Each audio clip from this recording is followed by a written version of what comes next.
Hi, it's Kia. I invite you to read with me.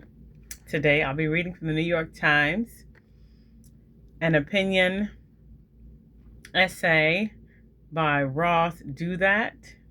Trump's decade of comebacks might be over. August 4th, 2026. I'll show you the cover I like to do. Nice, nice, nice.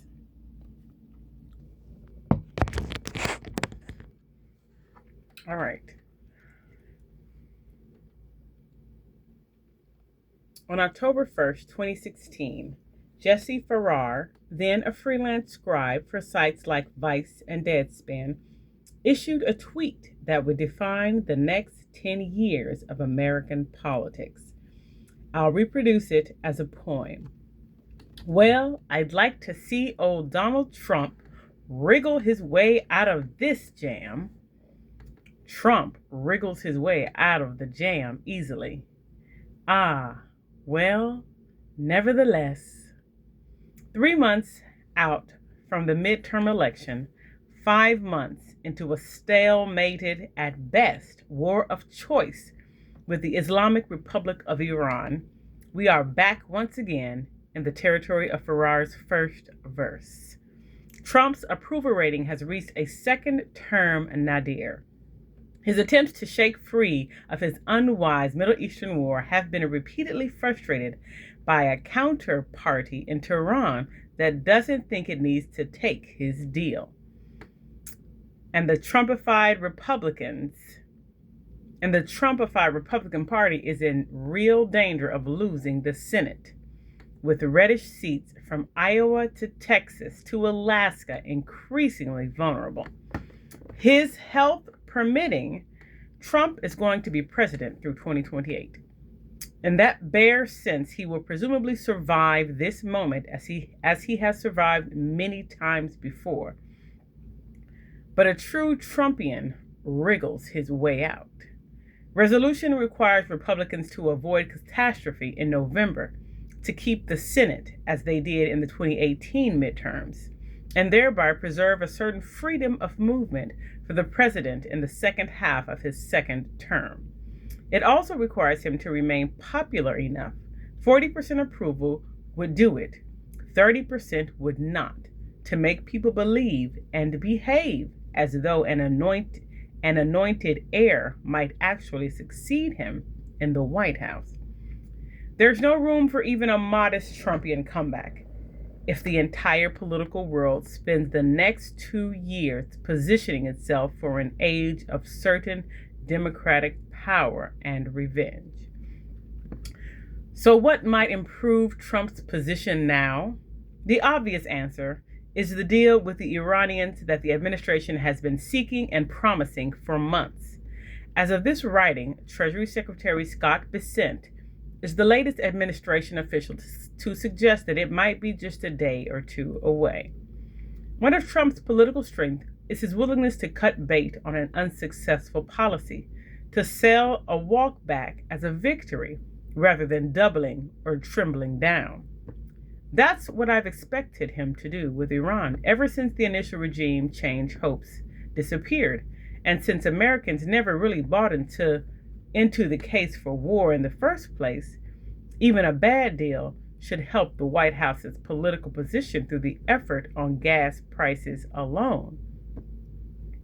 You could see Trump's poll numbers tick upward after the all-too-temporary truce that Vice President J.D. Vance negotiated in June.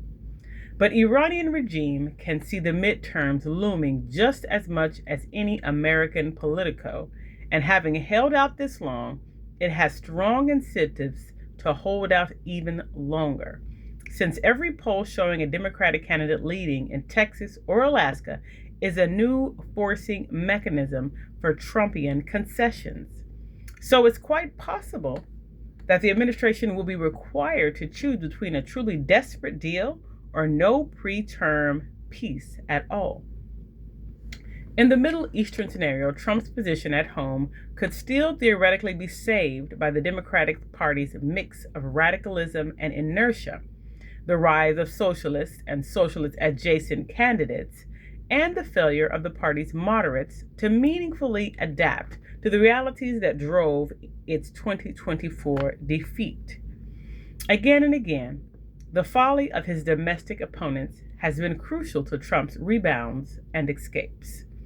Before the Iran war began, that was roughly what I expected to happen yet again in 2026.